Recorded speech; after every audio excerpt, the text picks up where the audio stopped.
PSI ನೇಮಕಾತಿ ಪರೀಕ್ಷೆಯ ಅಕ್ರಮ ಪ್ರಕರಣಕ್ಕೆ ಸಂಬಂಧಿಸಿದಂತೆ ಬಂಧನಕ್ಕೊಳಗಾಗಿರುವ ಪ್ರಮುಖ ಆರೋಪಿ ಆರ್.ಡಿ. ಪಾಟೀಲ್ಗೆ ಸೇರಿದ ಕಾರನ್ನು ವಶಕ್ಕೆ ಪಡೆಯಲಾಗಿದೆ.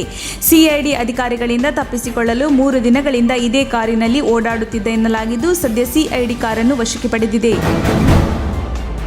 ತಾಂತ್ರಿಕ ದೋಷ ಹಿನ್ನೆಲೆಯಲ್ಲಿ ಸ್ವಯಂ ಪ್ರೇರಿತವಾಗಿ ಓಲಾ ಕಂಪನಿ ತನ್ನ 1441 ಎಲೆಕ್ಟ್ರಿಕ್ ಬೈಕ್ಗಳನ್ನು ವಾಪಸ್ ಪಡೆದಿದೆ.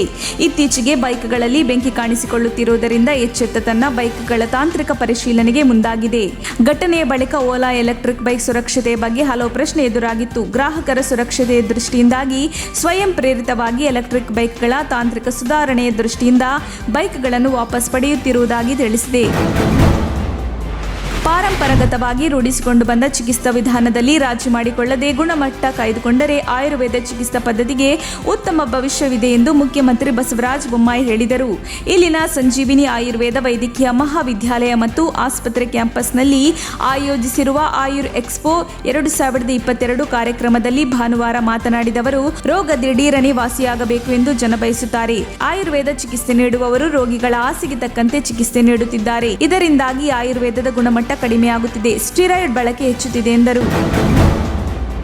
ಹನುಮಾನ್ ಚಾಲಿಸೆ ವಿವಾದಕ್ಕೆ ಸಂಬಂಧಿಸಿದಂತೆ ಅಮರಾವತಿ ಸಂಸದ ನವನೀತ್ ರಾಣಾ ಮತ್ತು ಅವರ ಪತಿ ಶಾಸಕ ರವಿ ರಾಣಾ ಅವರನ್ನು 14 ದಿನಗಳ ಕಾಲ ನ್ಯಾಯಾಂಗ ಬಂಧನಕ್ಕೆ ಬಾಂದ್ರಾ ಮ್ಯಾಜಿಸ್ಟ್ರೇಟ್ ಕೋರ್ಟ್ ಕಳುಹಿಸಿದೆ.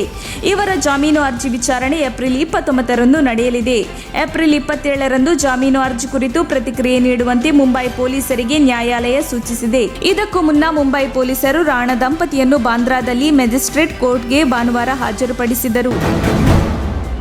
ಪಿಎಸ್ಐ ನೇಮಕಾತಿ ಅಕ್ರಮ ನಡೆದ ಕೇಂದ್ರ ಯಾರದ್ದೆಂದು ನೀವ್ಯಾರೂ ಹೇಳೋದೇ ಇಲ್ಲ. ಕಾಂಗ್ರೆಸ್ನವರ ಮೇಲೆ ಗೂಬೆ ಕೂರಿಸುವ ಕೆಲಸ ಮಾಡಬಾರದು. ಬಿಜೆಪಿಯವರು ಅವರ ತಪ್ಪಿನಿಂದ ಬಚಾವಾಗಲು ಕಾಂಗ್ರೆಸ್ ಮೇಲೆ ಗೂಬೆ ಕೂರಿಸಬಾರದು ಎಂದು ವಿಪಕ್ಷ ನಾಯಕ ಸಿದ್ದರಾಮಯ್ಯ ಹೇಳಿದರು. ಸುದ್ದಿಗಾರರೊಂದಿಗೆ ಮಾತನಾಡಿದವರು, ಆ ಸಂಸ್ಥೆ ಬಿಜೆಪಿಯವರಿಗೆ ಸೇರಿದ್ದು, ಆಕೆ ಮಹಿಳಾ ಮೋರ್ಚಾದವರು. ಆಕೆಯ ಗಂಡನನ್ನು ಬಂಧಿಸಿದ್ದಾರೆ, ಆಕೆ ತಲೆಮರೆಸಿಕೊಂಡಿದ್ದಾಳೆ. ಅಂತಹ ಸಂಸ್ಥೆಯಲ್ಲಿ ಕಾಂಗ್ರೆಸ್ನವರು ಅಕ್ರಮ ಮಾಡಲು ಸಾಧ್ಯವೇ? ಯಾರೇ ಇರಲಿ, ತಪ್ಪಿತಸ್ಥರಿಗೆ ಶಿಕ್ಷೆ ಆಗಬೇಕು ಎಂದರು. ಪಿಎಸ್ಐ ನೇಮಕದಲ್ಲಿ ಅಕ್ರಮ ನಡೆದಿದೆ ಎಂದು ಹೇಳಲಾದ ಅಕ್ರಮದಲ್ಲಿ ಕಾಂಗ್ರೆಸ್ ನಾಯಕರು ತಾನು ಕಳ್ಳಪರರ ನಂಬೆ ಎಂಬಂತೆ ವರ್ತಿಸುತ್ತಿದ್ದಾರೆ ಎಂದು ಇಂಧನ, ಕನ್ನಡ ಮತ್ತು ಸಂಸ್ಕೃತಿ ಇಲಾಖೆ ಸಚಿವ ವಿ. ಸುನೀಲ್ ಕುಮಾರ್ ಹೇಳಿದ್ದಾರೆ. ಇದೀಗ ಹೊರಬೀಳುತ್ತಿರುವ ದಾಖಲೆಗಳು, ಶಾಮೀಲಾದ ವ್ಯಕ್ತಿಗಳು, ಬಂಧನಕ್ಕೆ ಒಳಗಾದ ವ್ಯಕ್ತಿಗಳ ಹಿನ್ನೆಲೆಯೆಲ್ಲವೂ ಕಾಂಗ್ರೆಸ್ ಮಯವಾಗಿದೆ ಎಂದರು.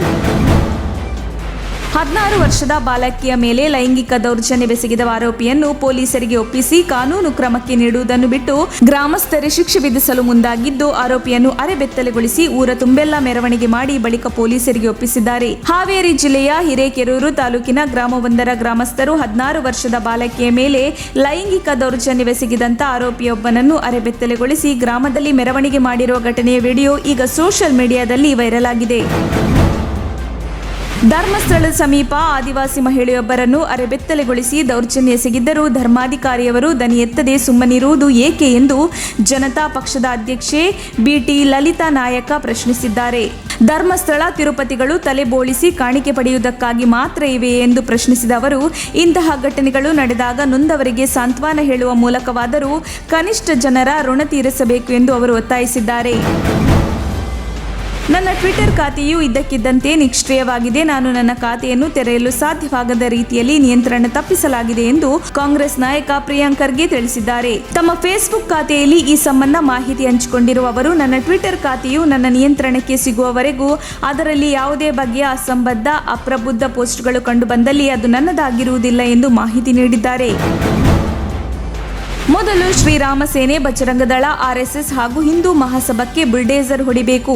ಅವರಿಗೆ ಹೊಡೆದರೆ ಎಲ್ಲವೂ ಸರಿಯಾಗುತ್ತದೆ, ಸಮಾಜವು ಸರಿಯಾಗುತ್ತದೆ ಎಂದು ವಿಪಕ್ಷ ನಾಯಕ ಸಿದ್ದರಾಮಯ್ಯ ಹೇಳಿದ್ದಾರೆ. ಸುದ್ದಿಗಾರರೊಂದಿಗೆ ಮಾತನಾಡಿದವರು, ಸರ್ಕಾರ ಇರುವುದು ಯಾರದ್ದು? ಶಿವಮೊಗ್ಗದಲ್ಲಿ ಹರ್ಷನ ಕೊಲೆಯಾಯಿತು. 144 ಸೆಕ್ಷನ್ ಹಾಕಿದ್ದು ಯಾರು? ಈಶ್ವರಪ್ಪ ಯಾವ ಸರ್ಕಾರದಲ್ಲಿ ಮಂತ್ರಿಯಾಗಿದ್ದರು? ಉಲ್ಲಂಘನೆ ಮಾಡಿದ್ದು ಯಾರು? ಶವಯಾತ್ರೆ ಮಾಡಿದ್ದು ಯಾರು? ಹರ್ಷನ ಕುಟುಂಬಕ್ಕೆ 25 ಲಕ್ಷ ಕೊಡಿಸಿದ್ದು ಯಾರು? ನಾನು ಕೂಡ ಹರ್ಷನ ಕೊಲೆ ಖಂಡಿಸಿದ್ದೇನೆ. ಯಾರೇ ಆದರೂ ಕೊಲೆಗಾರರಿಗೆ ಶಿಕ್ಷೆ ಆಗಬೇಕು. ಆದರೆ ಒಂದು ಕಣ್ಣಿಗೆ ಬೆಣ್ಣೆ, ಇನ್ನೊಂದು ಕಣ್ಣಿಗೆ ಸುಣ್ಣ ಮಾಡಬಾರದು ಎಂದರು.